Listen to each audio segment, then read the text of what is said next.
Trilhas da Democracia de hoje encerra a série de entrevistas sobre liberdade de expressão, comunicação e luta por hegemonia, recebendo o jornalista e escritor Denis de Moraes, que está lançando, nesse momento, o livro, seu mais recente livro, Sartre e a Imprensa, pela editora Mauad.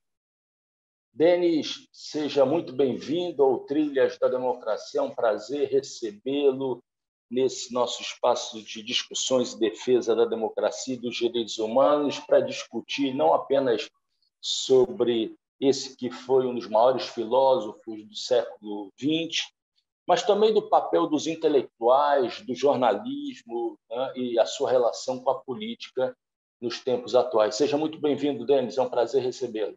É muito prazer, Marco, de estar aqui no seu programa. Eu acho fundamental esse tipo de iniciativa, porque se trata de travar a batalha das ideias. Num tempo em que querem calar a batalha das ideias para favorecer o pensamento único, as suas variações fascistizantes e a limitação enorme do pluralismo. Esse programa, eu tenho assistido alguns episódios, algumas entrevistas, ele é um programa de resposta a esse quadro tão desolador, apesar de todas dos espaços novos que surgiram com as redes sociais e com certos portais, como o Brasil 247, entre outros, mas é fundamental que essa resposta se processe do jeito que você e seus convidados estão levando. Quer dizer, é travar a batalha das ideias, admitindo o contraditório, né? E, principalmente, zelando pelo exercício concreto do pluralismo. Denis, há duas frases do Sartre, há duas ideias de Sartre que se constituíram como espécies de pilares da minha formação como historiador, como professor de história. A primeira, no momento em que ele fala que a existência precede a essência. E um segundo momento, já numa resposta à ascensão meteórica de Foucault e do pensamento estruturalista na França, uma das mais belas frases que para mim, mais expressam o seu pensamento e a sua valorização da liberdade, da ação política, contra a força das estruturas, que foi: não importam aquilo que fizeram de nós, mas sim aquilo que nós faremos do que fizeram de nós. A pergunta é a seguinte: qual é a importância de se resgatar Sartre, filósofo da liberdade, filósofo da ação política, nesses nossos tempos de barbárie e, como você acaba de dizer, de tentativa de convencimento de que não é possível transformar o sistema, de que não é possível transformar as estruturas? Por favor, Denis. Eu acho que é uma importância absolutamente crucial. Uma das razões que me levaram a 6 anos de trabalho com Sartre, ao lado de Sartre, a partir de Sartre e aprendendo com Sartre, foi exatamente a ideia de que se trata de um grande intelectual, o último grande intelectual público do século XX, nas palavras do meu querido amigo José Paulo Neto, no texto maravilhoso que ele assina das orelhas do meu livro, porque significa você reconhecer na figura de Sartre, com todas suas grandezas, suas contradições, seus avanços, seus recuos, seus reveses, mas também as suas proposições que ficaram e frutificaram, um referencial fundamental do pensamento crítico de esquerda. Quer dizer, o Sartre não foi simplesmente um grande filósofo. Ele foi um grande filósofo comprometido com a luta anticapitalista, com a luta anti-imperialista e com uma luta sem tréguas pela igualdade, pela justiça social, pela diversidade e em favor dos homens, sempre ao lado do coletivo, com uma ideia de que a ação individual sempre iria perder no cotejo com a ação coletiva, mas em momento nenhum deixando de reconhecer a importância da ação individual. A capacidade que o Sartre tinha de, às vezes, ser muito enfático e ao mesmo tempo, conseguir dar um passo atrás para poder ser mais amplo, em vários momentos da sua trajetória, fizeram dele, a meu ver, essa referência crucial que nós precisamos sempre resgatar, pontuar e sublinhar. Então, num cenário como o atual, a presença de Sartre é uma presença perturbadora no melhor sentido. Significa uma presença desagregadora de consensos que o conservadorismo, a direita e a extrema-direita, tudo fazem para consolidar, nos sufocar com esse tipo de consenso autoritário, prepotente, desumano. Então, ele é exatamente um elemento de desagregação de consenso. E não é só porque estamos em 2022. Vamos voltar para trás até chegar a esses dois momentos extremamente importantes da trajetória de Sartre que você pontuou.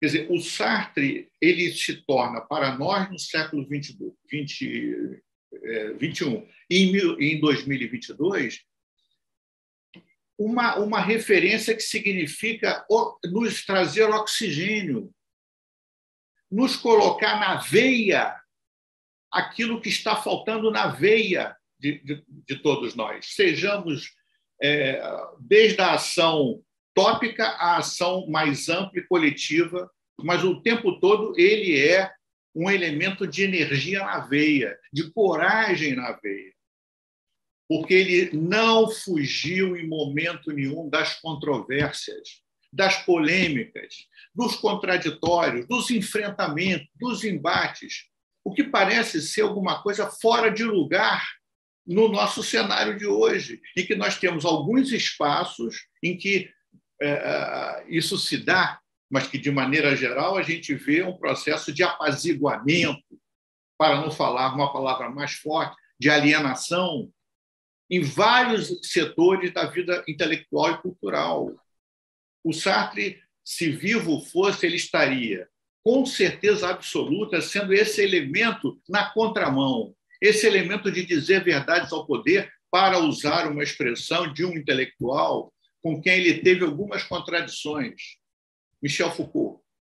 Mas até a citação de Foucault me permite dizer que eu procuro resgatar no livro uma versão um pouco diferente da história oficial, porque a história oficial opôs os dois, principalmente com a relação de Foucault com o estruturalismo e com a divergência de Foucault em relação ao trabalho específico de ação política dos intelectuais e do trabalho universal de ação política dos intelectuais de Sartre.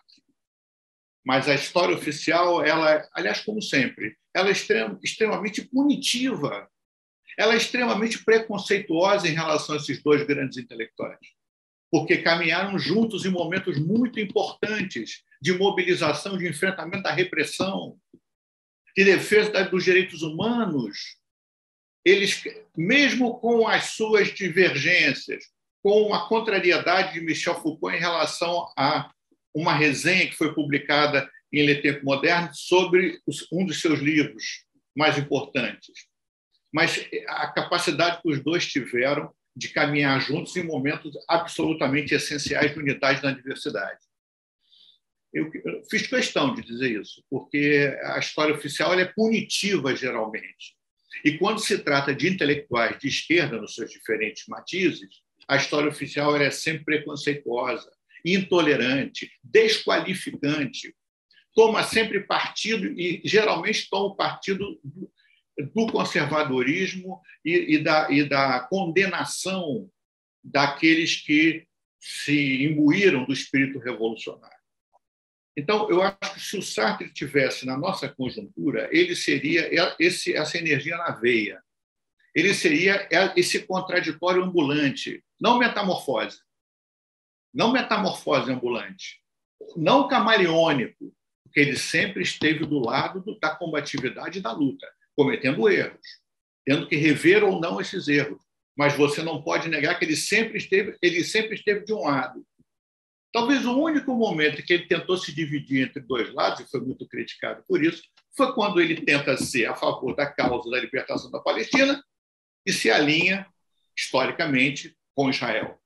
Tirando aquele contexto do conflito do Oriente Médio, que ele tenta se equilibrar na corda bamba entre os dois lados, praticamente não houve outro momento que ele tenha tentado se equilibrar dessa forma. O que significa dizer que o Sartre não temia enfrentar a divergência, não temia enfrentar a diferença. Então, eu acho que, em primeiro lugar, eu queria pontuar essa atualidade gritante do Sartre. Se o Zé Paulo nos der a satisfação e a honra de assistir esse programa, eu vou avisar ele. Eu queria dizer que, Zé Paulo, você foi uma pessoa fundamental para que eu fizesse esse livro, principalmente na fase que eu estava escrevendo o livro, dada a enorme admiração mútua que nós temos pelo Sartre e pelas palavras do Zé Paulo, sempre norteando, inclusive em algumas lives que me citou, a importância de nós sempre resgatarmos e não deixarmos o pensamento sartriano escapar como sabonete nas nossas mãos molhadas. E qualquer que seja o nosso alinhamento em relação ao pensamento e à tradição de Sartre, o trabalho junto com Sartre, lembrando Sartre, evocando Sartre, buscando Sartre, ele é um trabalho que me parece ser muito importante no sentido de ser uma fonte de inspiração e, principalmente, quero enfatizar isso, uma fonte energética para a luta. Os dois pontos que você mencionou, agora objetivando mais, assim, são duas frases antológicas do Sartre, históricas do Sartre, e, naturalmente, que em dois contextos históricos radicalmente diferentes. Porque existência e essência foi uma polaridade que, na verdade, consagra o existencialismo sartriano.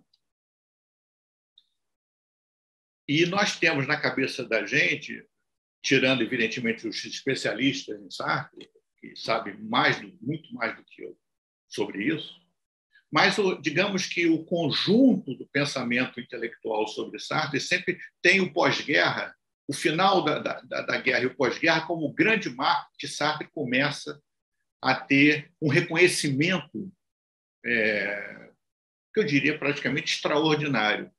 Mas não percamos de vista que o Ser e o Nada, que pesava 1 quilo, tinha quase 1000 páginas, pesava 1 quilo, ele foi publicado pela Gallimard ainda durante a ocupação.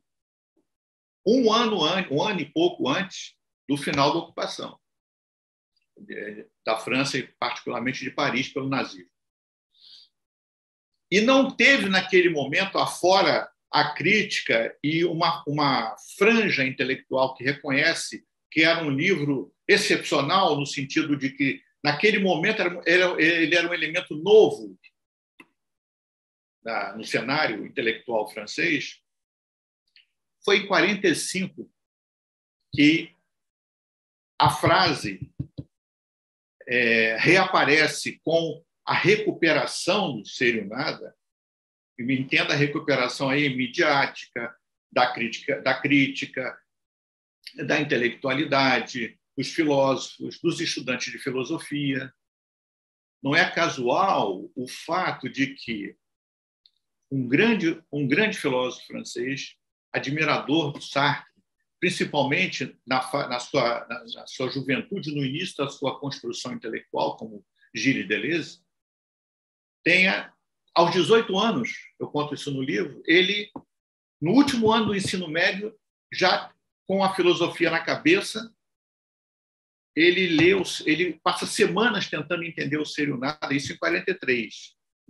Mas foi uma exceção. Estou citando ele como uma exceção, porque, na verdade, a grande explosão que o Ser e o Nada traz se deu exatamente no período de redemocratização, no fim da ocupação, e que era um cenário extremamente de abertura para o conhecimento das novas visões de mundo, da ideia de esperança, da ideia de pensar a si próprio com a ideia de interferir também no mundo, na sociedade, nas relações com os outros.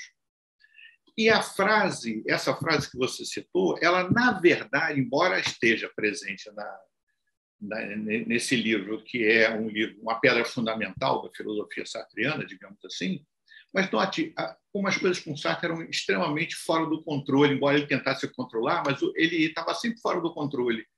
A frase vai explodir no sentido de um conhecimento mais amplo, fora da academia e da crítica especializada, quando Sartre pronuncia sua famosa conferência no Club Maintenant, em Paris, que é um acontecimento, o primeiro grande acontecimento cultural do pós-guerra na área intelectual, foi essa conferência que lotou um clube elitizado, salões de um clube elitizado, em que reza a lenda que 15 mulheres desmaiaram, era tanta gente que tinha no Clube Maintenant, que 15 mulheres desmaiaram e 32 assentos foram destruídos, porque não havia lugar para mais ninguém. E o Sartre teve que ser, ele e Simone de Beauvoir, que o acompanhavam, tiveram que ser conduzidos como uma espécie de uma ala aberta no meio da pequena multidão que havia, porque havia gente no chão, gente em pé, para poder tentar conhecer.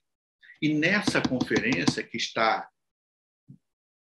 foi publicada logo depois com grande sucesso, que hoje continua sendo um livro dos mais vendidos de Sartre, O Existencialismo e o Humanismo, a frase foi consagrada quando a imprensa começou a divulgar a frase, o conjunto de ideias em torno da frase. Então, eu diria que tanto essa frase quanto a segunda frase que você menciona, mais de 20 anos depois, bem, em torno de 25 anos depois, 24 anos depois, as duas têm uma relação orgânica com o momento vivido pelo mundo, pela França, por Paris e, essencialmente, por Sartre. Porque o Sartre consegue, é impressionante, ele consegue divulgar as teses fundamentais do existencialismo, sendo, em primeiro lugar, extremamente criticado à esquerda e à direita. Quer dizer, ele contraria os cristãos e os marxistas. Quer dizer, ele consegue desagradar ao stalinismo e consegue desagradar a hierarquia da Igreja e o conjunto de sua imprensa conservadora, mas, ao mesmo tempo, ele explica, e o Existencialismo e o Humanismo parece um livro, eles chamam de livrinho, mas é um livrinho que é uma porta de entrada importante, não é à toa que a primeira edição tinha 50 mil exemplares. Tamanha repercussão que teve no Clube Maintenant, a conferência. E ele não sabia, ele pensou que a tiragem era 1.500 exemplares. Teve 50 mil exemplares. E ele, a cada entrevista que ele começou a dar a partir daí, ele explicava a frase, que, na verdade, era uma explicação muito mais ampla do que a frase. Era situar a condição humana, a liberdade de escolha, a autonomia individual frente ao coletivo, a capacidade dos homens de se colocarem diante da história, da sociedade e de si mesmos, não necessariamente nessa ordem. Denis, me permita acrescentar e chamar para essa discussão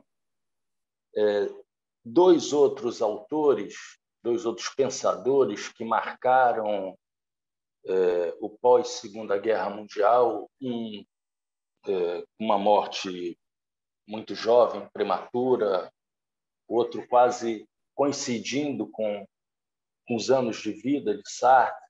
Eu estou fazendo referência aqui a Alberto Camus e Raymond Aron. Se você me permite, eu gostaria de incluir um terceiro nome, Maurice Merleau-Ponty. Merleau-Ponty. Que forma um trio. Quer dizer, pensar no universo intelectual francês do pós-Segunda Guerra Mundial, durante aquilo que se costuma chamar dos 30 anos gloriosos do estado de bem-estar social na Europa, não é? Pensar nas inúmeras polêmicas travadas entre esses pensadores, né?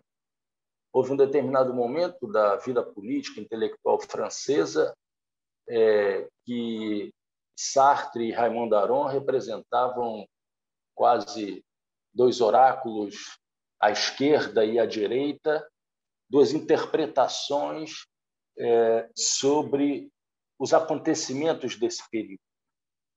Eu te pediria para fazer uma análise retrospectiva, ou seja, você já abordou aqui, insinuou, né? Fez referência ao stalinismo, né? E eu te pediria, então, para, nessa análise retrospectiva, dizer que, do ponto de vista atual, né? Em que momentos Sartre teve razão? A Guerra da Argélia, a luta contra o colonialismo francês, né? As defesas feitas em relação à União Soviética, ao socialismo soviético. Em que momentos Sartre tinha razão, mas em que momentos ele, dentro dessa leitura retrospectiva, ele acabou fazendo opções equivocadas para além daquela que você já citou aqui em relação ao conflito entre a Palestina e Israel. E, nesse momento, eu te pediria para incluir na discussão o tema da liberdade de imprensa, da liberdade de expressão, já que era um tema muito importante nas discussões referentes à União Soviética e ao que se imaginava estar em construção como sendo um mundo livre na União Soviética, na então União Soviética. Por favor, Denis. Se nós pegarmos o trio Raymond Aron, Albert Camus e Maurice Merleau-Ponty, o período em que ocorreram as rupturas é um período relativamente curto de tempo. E tiveram as três rupturas pesos diferentes, situações um pouco diferentes, mas um motivo semelhante, que foi uma progressiva aproximação de Sartre da União Soviética e do socialismo real, ou do socialismo existente, e com gradações diferentes. Raymond Aron esteve no conselho, fazia parte do conselho editorial da revista Le Temps Moderne, e escreveu 3 artigos. E saiu. O momento da saída não corresponde ao momento da ruptura, curiosamente. Quando ele, foi um jornalista importante, além de um intelectual importante, aliás, é o único intelectual que eu abri uma exceção no livro, puxando uma nota de rodapé. Não tenho nenhuma admiração por ele, não. A exceção de uma admiração intelectual difusa. E também pela carreira de jornalista que ele teve, foi uma carreira muito brilhante. Mas não tenho afinidades com ele. Mas eu colhi pela riqueza da experiência dele, achei que devia colocar numa nota. Quando os dois se separam, foi antes da ruptura. Por quê? Porque Sartre tinha, com o sucesso da revista, a rádio estatal francesa oferece a oportunidade do Sartre fazer a tribuna dos tempos modernos, a tribuna Le Temps Moderne, com um programa de rádio, de debates sobre a atualidade, temas da atualidade. E o Sartre se surpreende se surpreende em termos, porque eles entraram batendo firme de gol. Os programas vira e mexe, era uma vez por semana, ele vira e mexe o alvo deles, do grupo que fazia o programa, liderado por Sartre, Simone de Beauvoir como no sustentáculo, Charles de Gaulle era o ponto crucial, como foi, aliás, o resto da vida. Sartre e de Gaulle tiveram uma história absolutamente de antagonismos e principalmente da parte de Sartre. O Sartre sempre foi extremamente antagônico às posições de direita de Charles de Gaulle e a recusa dele em admiti-lo como estadista. E nessa experiência do rádio, houve censura, num certo momento, uma primeira demonstração. O Sartre tinha garantia de que não haveria censura ao programa. Mas, quando eles começaram a atacar de Gaulle, o gaullismo, que era forte, pulou e é marcada uma reunião em que está Raymond Aron e outros quadros, e disseram ao Sartre que o Aron seria o mediador do conflito entre o gaullismo e o programa. E ele ali percebe que não era mediador coisa nenhuma, ele estava alinhado com o gaullismo. Então, o Sartre percebe que tinha caído numa espécie de cilada e diz, eu até incluo isso no livro, ele dizendo, ali eu percebi que nós estávamos irremediavelmente em campos políticos opostos. Mas a ruptura viria um pouco, a ruptura que foi diferente da ruptura com Camus e Merleau-Ponty, que foram explosões de ruptura. Com Aron foram rupturas um tanto quanto silenciosas, mas não menos hostis. Talvez a mais hostil ruptura tenha sido com Aron, em função da absoluta incompatibilidade político-ideológica entre os dois. E logo depois, quando o Sartre faz a opção na direção do comunismo soviético, se dá o afastamento, em primeiro lugar, com Aron, que já tinha se afastado da revista, alegando que os compromissos jornalísticos dele se tornaram incompatíveis com a colaboração, que era mentira. Então, esse é o primeiro ponto. Mas, se nós olharmos para os outros dois personagens, Camus e Merleau-Ponty, nós vamos ver que a origem tem a ver com o mesmo problema, que foi a aliança entre Sartre, a União Soviética e o Partido Comunista Francês, que começa, na verdade, embora a história oficial fale em 1952, eu mostro que em 1951 já estava claramente uma distensão entre os lados, porque não podemos esquecer que até ali a animosidade dos comunistas em relação ao Sartre e ao existencialismo era uma animosidade muito forte. Eu resgato no livro, numa espécie de homenagem a um grande intelectual comunista, Lukács, eu resgato no livro como um momento assim de maior discussão intelectual de animosidade muito ríspida entre os dois, mas todo o PCF, o comunismo soviético, as publicações da União Soviética, todas condenavam o existencialismo e Sartre. A imprensa do Partido Comunista Brasileiro no Brasil, da mesma forma, quer dizer, os PCs ocidentais satelizados por Moscou, todos se voltaram contra o existencialismo e contra Sartre.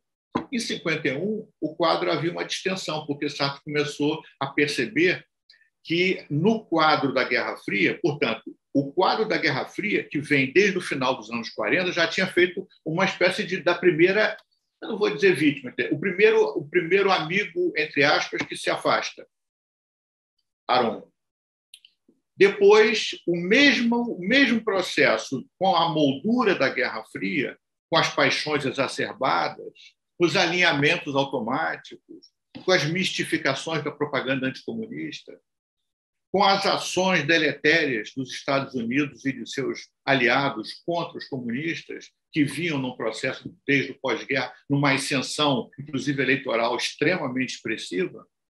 O glorioso Partido Comunista Brasileiro, que acaba de completar 100 anos, chegou a ter 200 mil filiados antes de 1947 no Brasil, 14 deputados federais e um senador da República, e 10% dos votos para presidente da República na eleição de 45. Estou dando um exemplo. Na Itália, o Partido Comunista Italiano foi para o poder, na França, em aliança. As alianças levaram os PCs para o poder, na Europa Ocidental.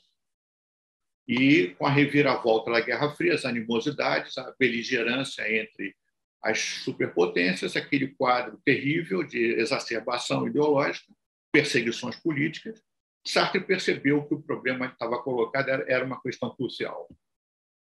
Ele tinha que se decidir numa posição em relação a quem estava mais próximo dos trabalhadores, quem defendia mais as causas sociais, com todos os seus defeitos que ele não negava e que ele apontava, quem era a União Soviética ou os Estados Unidos. Ele faz a opção se alinhando à União Soviética nesse quadro de radicalização política ideológica da Guerra Fria, e isso custa a ele a ruptura, aí sim, acho que a palavra é correta, a ruptura com Albert Camus e com Maurice Merleau-Ponty. Você percebe alguma oscilação da parte de Sartre após a divulgação do relatório secreto de Khrushchev em 1956, com a invasão dos tanques soviéticos na Hungria em 56, antes disso na Polônia em 1953. Quais são as oscilações do comportamento de Sartre, das posições assumidas por Sartre diante desse novo cenário, que não era o cenário daquele início dos anos 50, em que ele adere e passa a apoiar a União Soviética, o socialismo soviético?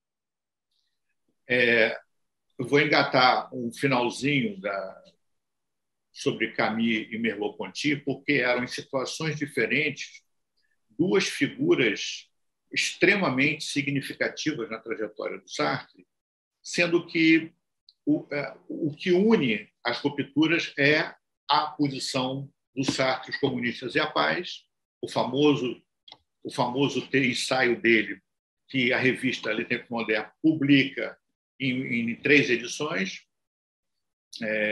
e que provoca, da parte de Camus e principalmente de Maurice Merleau-Ponty, reações bastante inamistosas, para ser delicado, sendo que a ruptura com Albert Camus, em torno da crítica ferrenha que a revista publica sobre o livro O Homem Revoltado, a meu ver, foi o estopim, porque, na verdade, o que estava por trás era esse cenário de radicalização, de alinhamento com a União Soviética, de uma ideia de que a revolução não poderia abrir mão de uma aliança com o comunismo soviético em função do imperialismo e das agressões na Indochina, a volta da guerra, a beligerância dos Estados Unidos. Tudo isso levou Sartre a um alinhamento, e não é casual que ele participa, não como militante, que ele jamais se filiou ao PC, mas como um companheiro de viagem. Ele participa de vários congressos mundiais da paz. A causa da paz passa a ser uma coisa fundamental para o Sartre. E o Sartre, antes da invasão da Hungria pelas tropas do Exército Vermelho, nós não podemos esquecer que os desdobramentos da morte de Sartre, e principalmente das denúncias dos crimes da era stalinista no começo do ano de 1956.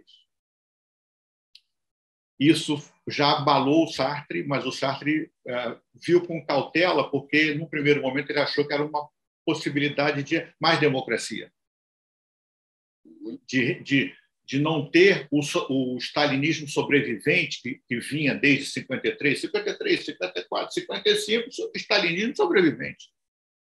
Com a denúncia dos crimes de Stalin no 20º Congresso do PCUs, ele criou uma certa expectativa e logo depois se desencantou, porque ele viu que Khrushchev era um elemento do stalinismo sobrevivente. Começa a criticar a falta de reformas na União Soviética pós o 20º Congresso e ruptura em tese, com a maldita herança do stalinismo. Quando vem a invasão da Hungria, é um momento de inflexão, e mais do que de inflexão, um momento eu não vou dizer de uma ruptura total, porque ele continuou com laços com a União Soviética, como eu conto no livro. Mas é um momento em que ele rompe a aliança propriamente dita com os comunistas, denunciando a violência da invasão, denunciando o caráter arbitrário, antidemocrático, e publica uma edição tripla da revista Le Temps Moderne com a revolta na Hungria. Depois, reunindo 32 autores húngaros que participaram da insurreição. E ele declara abertamente que não era mais possível ter uma aliança política com quem faz isso. Então, eu acho que esse momento não termina a relação com a Guerra Fria, mas reposiciona Sartre em relação a essa aliança que é desfeita. Não é desfeita a relação com a União Soviética. Eu faço questão de mostrar objetivamente, inclusive através da imprensa.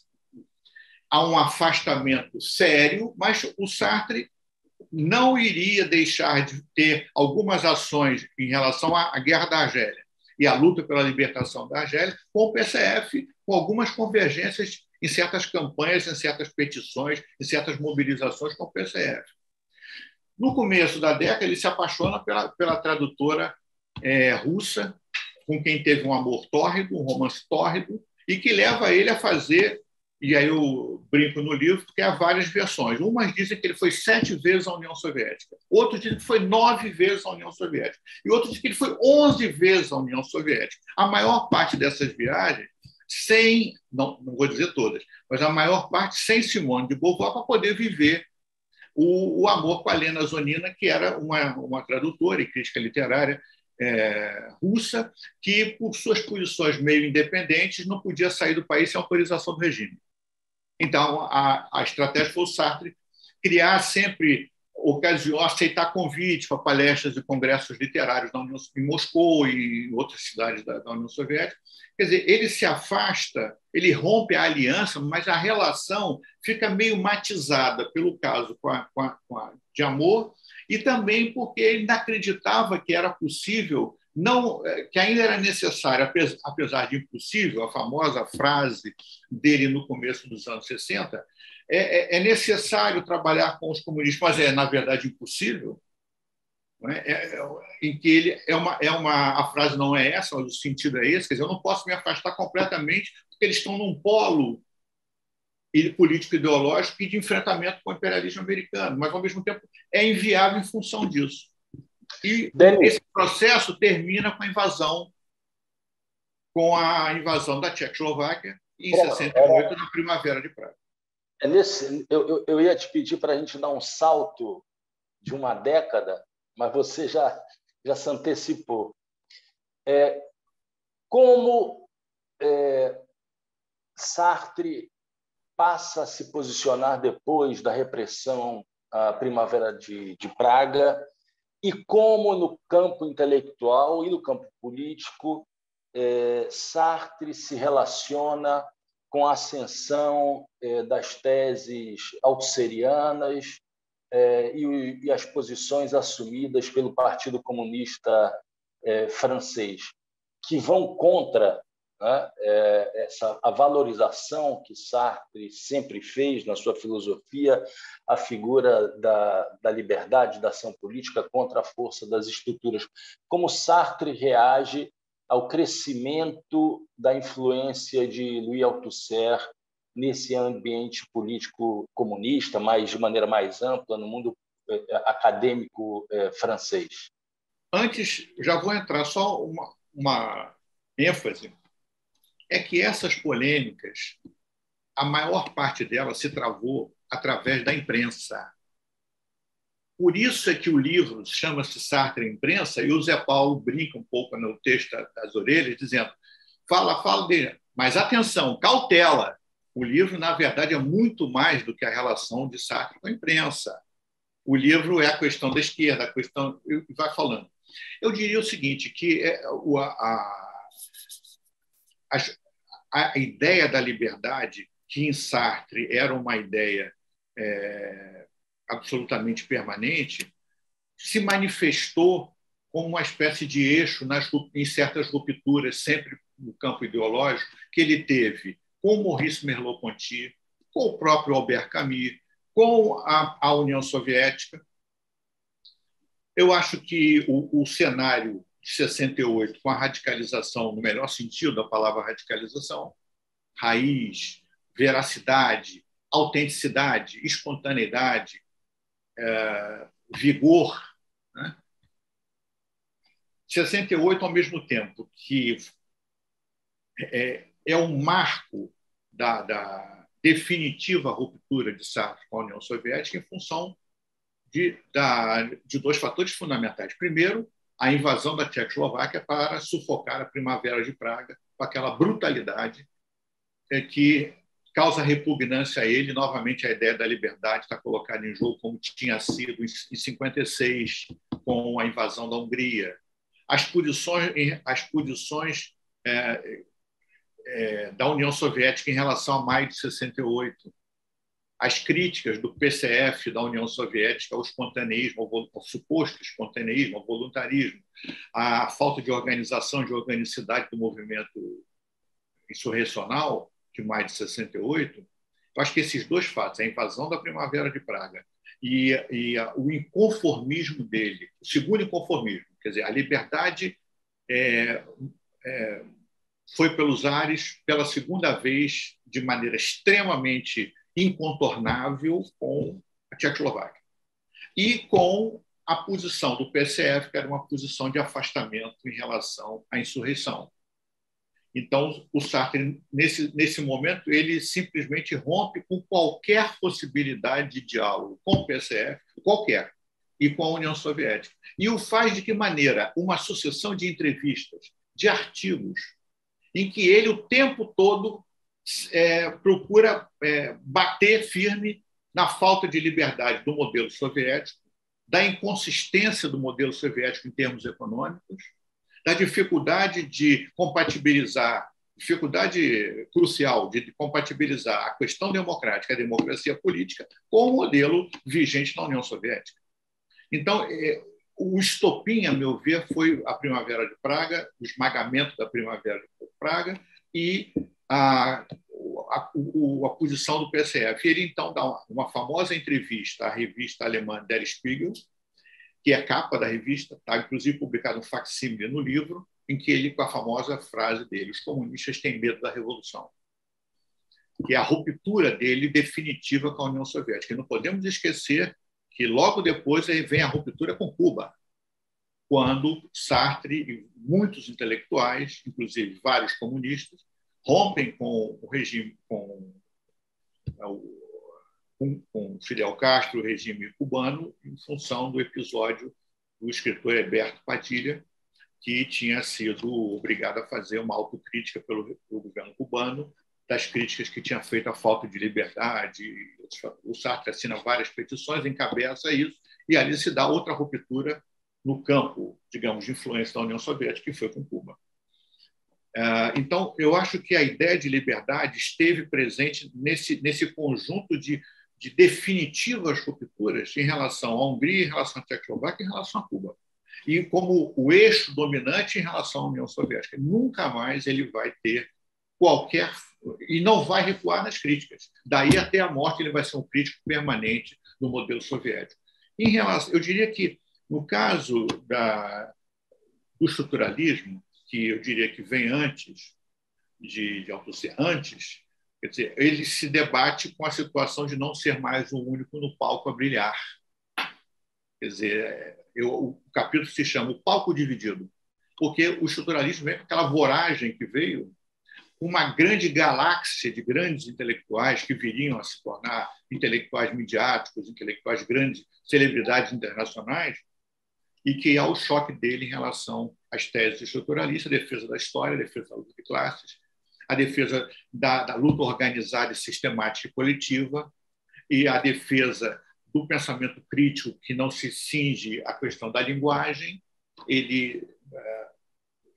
Há esse embate, e eu diria que, na verdade, os intelectuais, não apenas Althusser, mas os intelectuais do PCF, que ficaram, ou logo depois saíram, não interessa, mas a tradição intelectual do PCF, o Sartre teve ligações com alguns deles, mas não sistematicamente, na medida que ele rompeu com o PCF.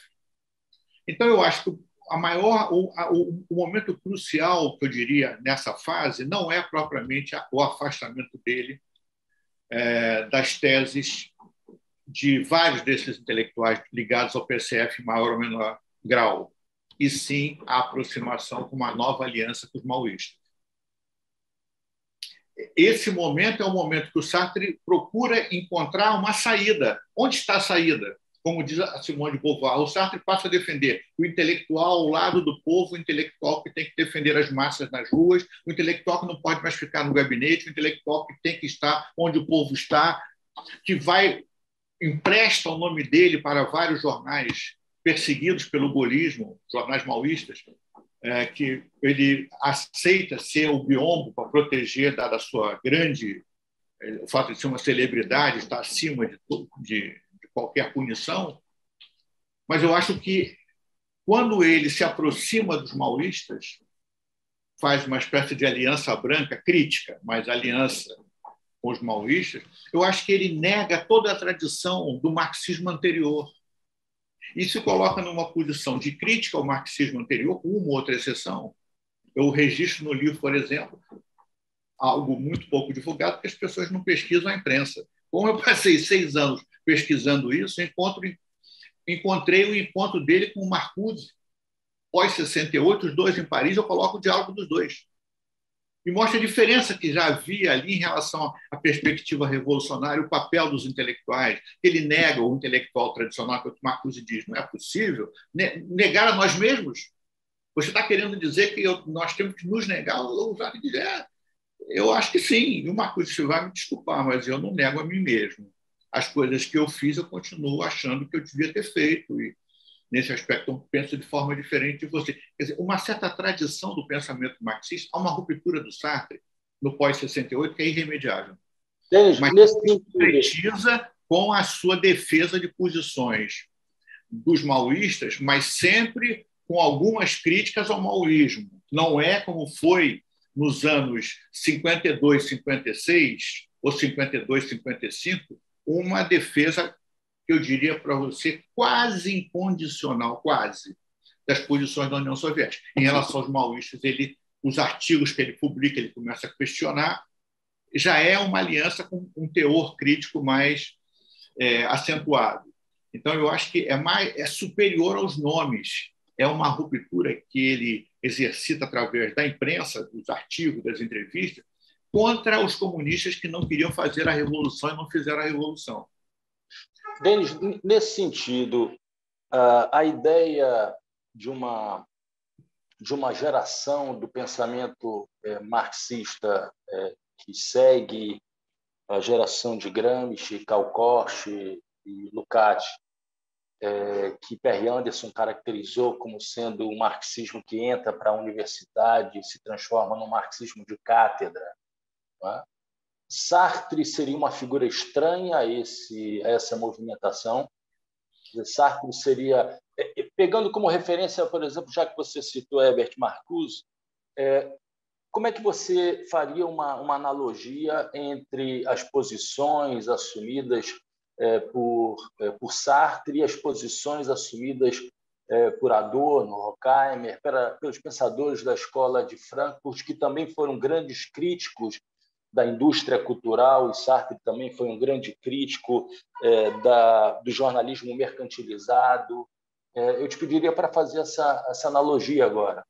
Vamos, muito bom. Vamos apenas por partes para poder ganharmos tempo, né? Desde que Sartre conheceu Palmiro Togliatti no Congresso Mundial da Paz, em 1954, em Viena, os dois se tornaram amigos. E o Sartre, eu inclusive coloco no livro isso, as declarações que o Sartre fez sobre a linha do PCI, principalmente no final dos anos 50 e início dos anos 60, dizendo que aquele caminho era um caminho distinto do caminho tradicional dos comunistas. E, naturalmente, que a figura de Togliatti ajudava nisso, porque ele gostava muito de Togliatti e abriu uma exceção. Foi ao funeral, pessoalmente, ao funeral de Palmiro Togliatti. E escreveu um famoso artigo que eu cito no livro, Meu Amigo Togliatti, que o L'Unità publicou na primeira página, um artigo maravilhoso, no sentido de resgatar a trajetória, naturalmente muito apaixonado, muito sensibilizado pela morte de Togliatti, mas, a meu ver, um artigo de trajetória bastante justo, bastante sensível. as primeiras traduções das cartas, é muita coisa para falar, mas, enfim, a tradução das primeiras cartas em francês, a tradução em francês das primeiras cartas publicadas pela imprensa francesa de Antônio Gramsci foram sob a direção de Jean-Paul Sartre, como diretor de redação de Le Temps Moderne. Ele manda traduzir e ele publica. Depois ele dedica um número a Gramsci, em que ele convida mais tarde isso, mas não interessa. Teve um número mais tarde em que vários intelectuais de viés gramsciano colaboram.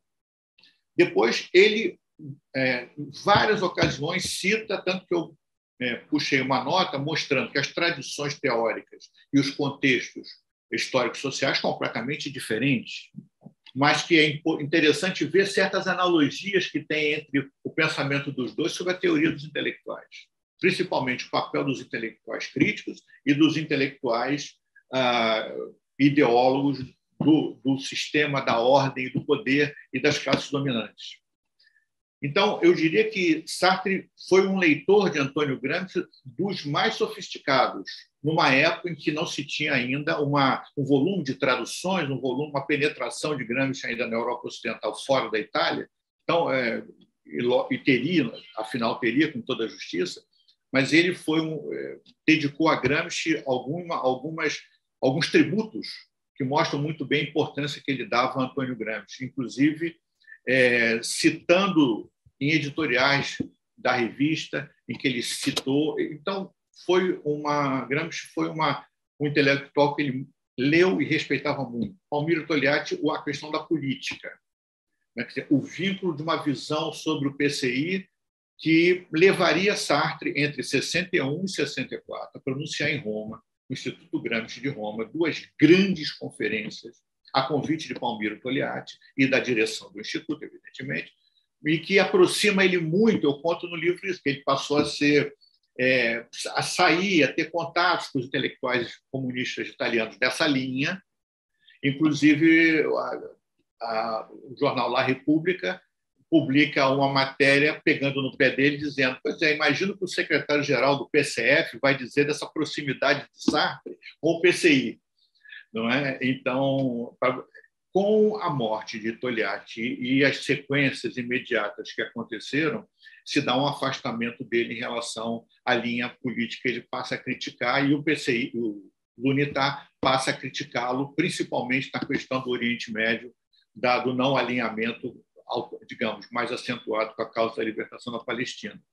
Em relação à indústria cultural, muito interessante, porque, veja, o Sartre não teve um pensamento sobre as indústrias culturais de maneira sistemática até fins dos anos 60 e início dos anos 70, quando ele passa a se preocupar claramente com a chamada cultura de massa, passa a se preocupar com as ideias de cultura planetária, de aldeia global, a expansão dos vários ramos das indústrias culturais, fonográfica, cinematográfica, midiática, radiofônica, enfim.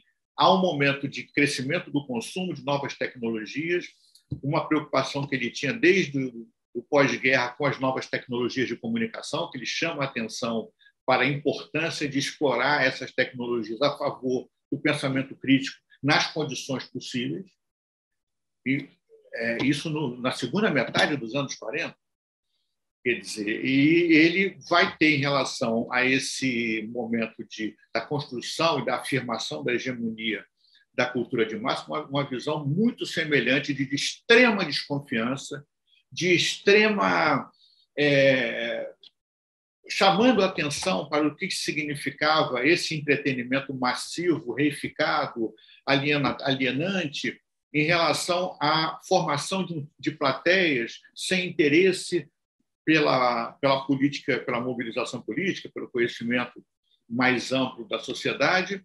Então, nesse sentido, é um momento, principalmente o início dos anos 70, em que a indústria cultural na França e na Europa Ocidental é um momento de florescimento, o consumo cultural cresce muito, e ele passa a ter uma posição muito semelhante, com uma gradação bem menor, mas assim, bem menor no sentido de que não foi um foco de estudo crítico dele, foi um foco de análise crítica do momento. São coisas distintas. os intelectuais frankfurtianos tiveram todo um conjunto de textos, de conferências, de participações em vários eventos, principalmente os livros, um pensamento bastante focado e bastante iluminador dessa questão. Eu acho que o Sartre não teve mais em relação à imprensa, mais em relação aos meios de comunicação. Mas ele, nesse momento, eu começo, inclusive, essa parte, na segunda parte do livro, falando desse momento em que a cultura de massa começa a se aproximar do apogeu para a época. E como ele critica até os livros de bolso. O livro de bolso, quero baratear, ele já vai baratear o preço, mas a qualidade editorial vai cair, porque o capital ele tem que se rentabilizar. Ele não vai admitir diminuir o preço sem que ele possa compensar isso de alguma forma, para mostrar o que me parece uma certa intolerância, porque ele próprio foi muito favorecido pelo livro de bolso. Sua obra, hoje tem a obra tradicional e a obra em livros de bolso, muito vendida e mais acessível. Mas não passou despercebido, hipótese nenhuma, essa questão que, digamos, mais frankfurtiana, mas que ele foi uma voz dissonante, em que ele chamou a atenção, ele pontuou, ele temeu o pior, no sentido de que a concentração da mídia, que naquele momento começou a se agravar, não é? As novas mídias que surgiam, todas elas sob a égide de corporações e grupos midiáticos, ele apontou isso claramente, mas claramente. E, quer dizer, ele percebeu que nesse movimento do consumo cultural massivo vinha a reboque cada vez mais esse controle monopólico e depois oligopólico da informação e do entretenimento. Denis, uma última pergunta. Sartre, como você já citou algumas vezes, foi fundador do L'État Moderne em 1945. Em 1973, funda um jornal, Libération. Na Itália, que você acaba de citar também, o Gramsci fundou, em 1924, o l'Unità, e Palmiro Togliatti, no pós-Segunda Guerra Mundial, quer dizer, antes do fim da Segunda Guerra, em 1944, já funda Rinascita. Esse foi um momento, esse foi um período, quer dizer, o século XX foi um período em que os partidos comunistas, e não apenas os partidos comunistas, os intelectuais engajados, de maneira geral, viam a importância de jornais e de revistas. Eu queria te convidar, nesse momento de encerramento desse Trilhas da Democracia, te convidar a uma reflexão sobre como seria possível estabelecer hoje uma relação orgânica entre intelectualidade e produção jornalística, produção cultural, crítica, partindo-se da constatação de que os tempos são outros, de que o mundo da internet, de que a revolução causada pelas redes digitais, pelas redes sociais, é uma revolução que jogou por terra muito daquilo que se entendia como sendo imprensa, jornal, revista, durante o século XX. Por favor, Denis. Muito boa pergunta. E na segunda parte do livro, que é uma parte em que eu examino as visões críticas de Sartre sobre a imprensa e o jornalismo, a visão dele sobre a imprensa alternativa e revolucionária, como atuar dentro dos veículos da grande imprensa, ele foi ou não foi um filósofo midiático, série de questões interessantes, mas tem um item nessa parte que é uma menina dos olhos também para pensar nos nossos tempos. Entre o que você menciona e o que Sartre viveu, há uma certa analogia no sentido da ocupação dos espaços de opinião pelos chamados intelectuais midiáticos. Há um bloqueio há um obstáculo de monta a ser enfrentado nos próximos tempos, anos e décadas, tanto aqui como em outros países, que é a ocupação dos espaços de opinião pela ausência do dissenso, pela ausência do contraditório, pela ausência da diversidade de opiniões. E os intelectuais midiáticos, e o Sartre foi visionário ao apontar essa categoria, não com essas palavras, mas definir esse quadro numa esteira da tradição gramsciana, que se dedicou também a mostrar como esses intelectuais entraram nos aparelhos culturais, aparelhos de informação e cultura, lá ficaram e lá frutificaram, no pior sentido. Naquela época, havia uma diferença fundamental, é que os intelectuais midiáticos, ocupando os espaços na televisão, no rádio, nos jornais, era uma época em que ainda havia, até a partida de Sartre, ainda havia uma certa noção de pluralismo, uma certa noção de diversidade, uma hegemonia clara dos intelectuais conservadores, dos intelectuais do poder, dos serviçais da hegemonia, dos funcionários das superestruturas, como dizia Gramsci, dos guardiães da fé, do capitalismo, da burguesia, dos valores dominantes. Esse conjunto de intelectuais que eu entendo que existe uma divisão aí. A primeira, os intelectuais que são formados dentro dos grupos midiáticos, assumindo, e aí, formados e crescem dentro dos grupos midiáticos, os editorialistas, os editores, os comentaristas, os analistas que emergem, são formados e crescem nesses grupos midiáticos pelos seus laços de cumplicidade ou de aceitação ou de compartilhamento de ideias, valores e mentalidades que esses grupos divulgam para tentar interferir na formação do imaginário social.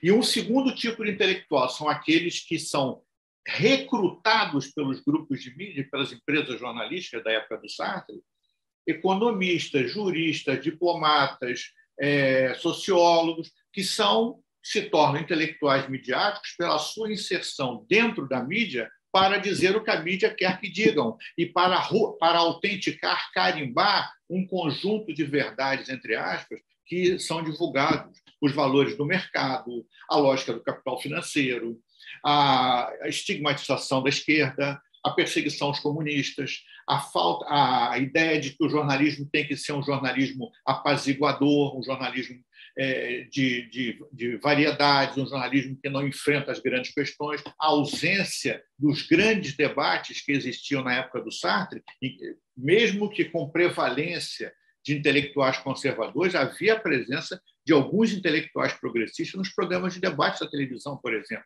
E hoje em dia, quais são os programas de televisão em que aparecem vozes contraditórias? A supressão das agendas dissonantes nos noticiários, nos programas.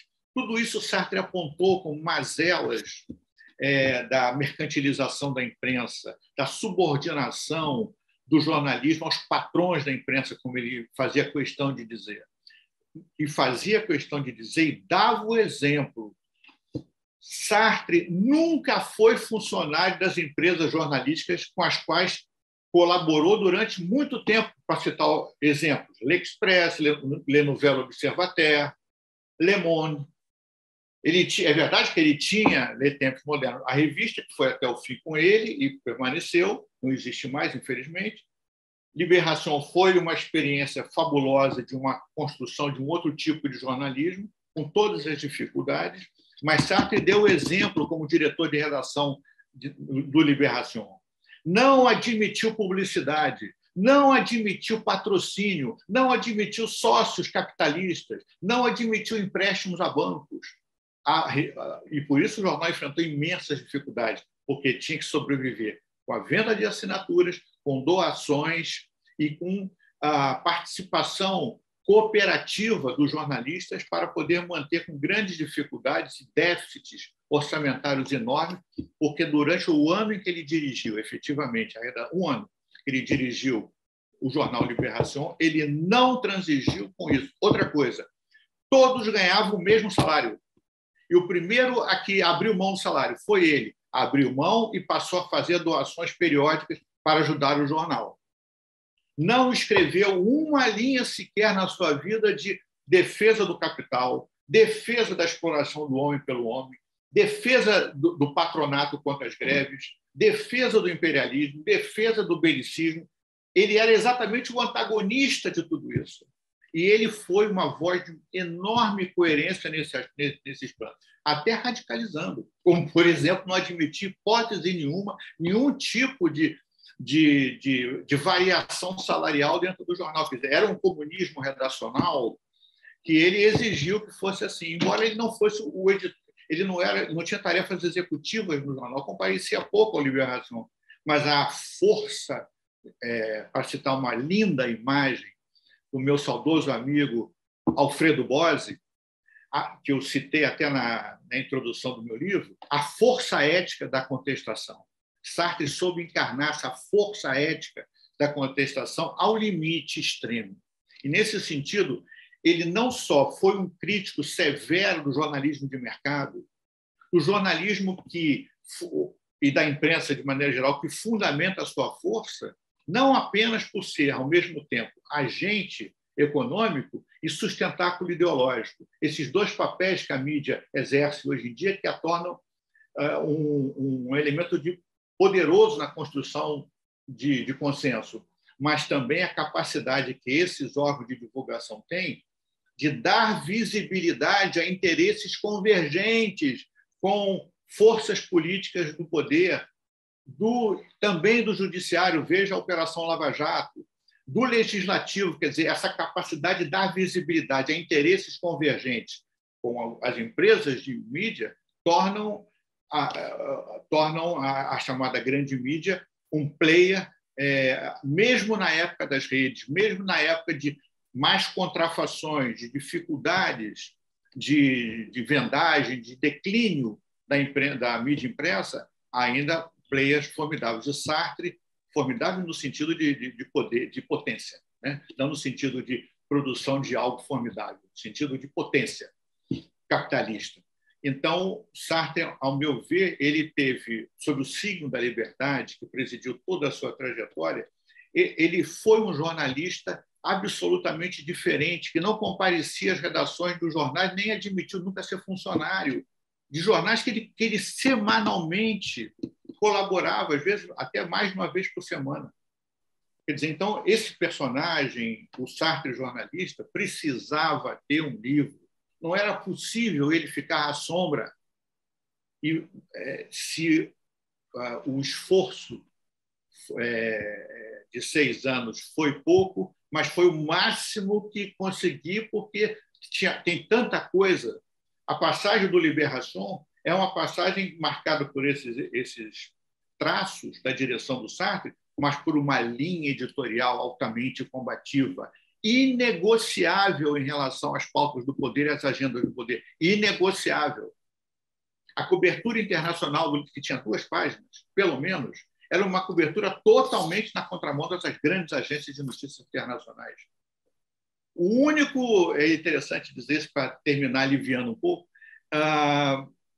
os únicos anúncios que eram permitidos durante um ano que Sartre dirigiu o Libération, ele saiu essencialmente por motivos de saúde, problemas perdendo a visão, era admitir anúncios, pequenos anúncios, desde pessoas procurando um casamento, ao sujeito que queria vender uma bicicleta. Havia uma seção, como existe até hoje no Libération, uma seção de pequenos anúncios, gratuito, mas quem decidia se era compatível ser publicado nas páginas do Libération era o jornal, eram os jornalistas, eram os encarregados de avaliar isso. E era totalmente gratuito.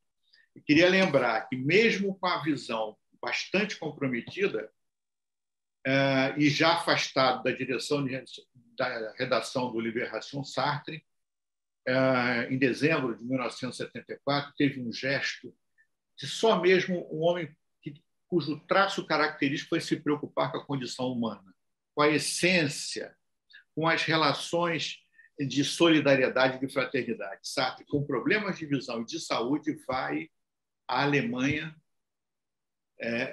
entrevistar Andreas Baader, líder do grupo Baader-Meinhof, e naquele momento ele e todos o comando do grupo, todo preso em penitenciários de segurança máxima espúrias, com medidas desumanas, de condições carcerárias desumanas. Sartre vai, com o peso da sua autoridade intelectual, consegue autorização, depois de pelejar, do governo alemão para visitar Andreas Baader.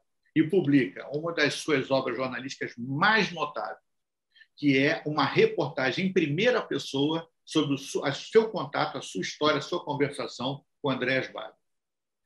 E ele é um acontecimento de repercussão internacional, porque ele chama atenção e denuncia as condições carcerárias desumanas em que os integrantes do grupo Baader-Meinhof eram obrigados a sobreviver naquele presídio de Steinheimer de segurança máxima. Então, o que eu queria dizer é o seguinte: ele não foi só um teórico do jornalismo crítico.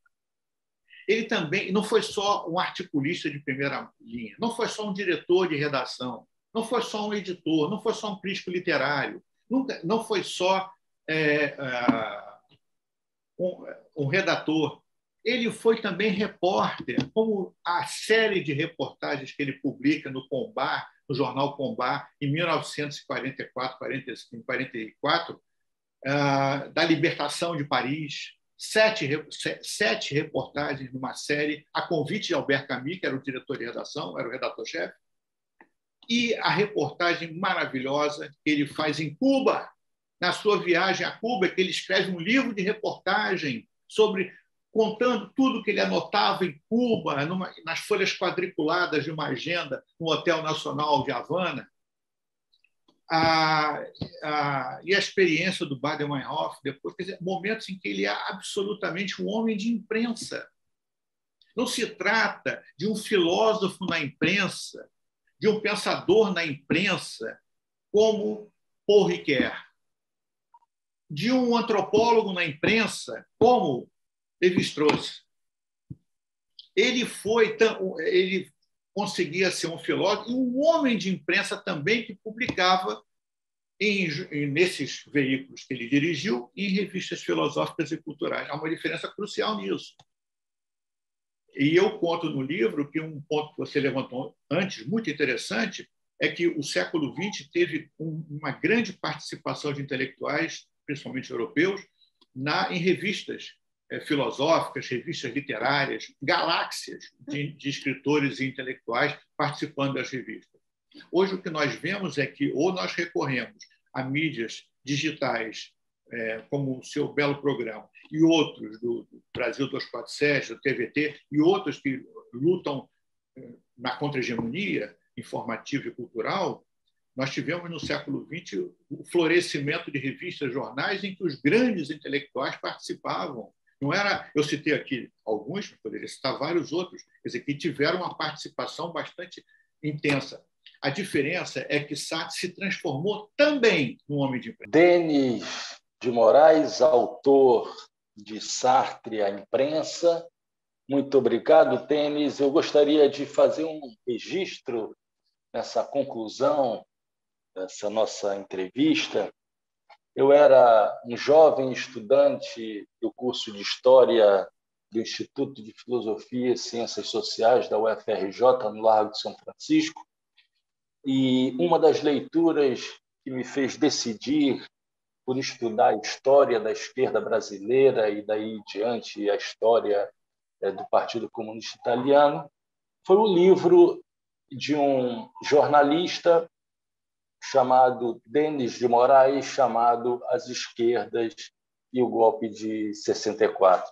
Então, gostaria de fazer esse registro, esse agradecimento na tua presença, e aquele livro me influenciou nas decisões tomadas e, na época, como um estudante de iniciação científica na graduação em História. Muito obrigado, Denis, por essa entrevista e por ter interferido nas minhas decisões de pesquisa, de atuação política, de decisão de em que campo político me situar, naquele momento que era um momento ainda de indecisões na vida. Muito obrigado, Denis.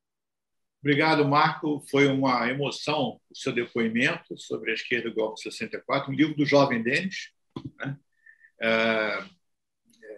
E que também foi um livro muito marcante assim, na minha trajetória, no sentido de me abrir para esse tipo de investigação e, principalmente, a possibilidade que vários outros livros me proporcionaram, inclusive o Sartre, de fazer uma conjugação da minha trajetória jornalística com a minha trajetória intelectual, uma certa imbricação das duas coisas. E não é casual o fato de eu ter pedido a você que me apresentasse como jornalista e escritor, embora eu tenha uma carreira acadêmica enorme, mas de trabalho, mas porque a raiz está no jornalismo e na literatura. O Trilhas da Democracia fica por aqui. Na próxima semana, nós teremos uma outra entrevista de um grande nome da comunicação, do jornalismo, o professor Muniz Sodré, discutindo o seu novo livro, Sociedade Incivil. Até lá!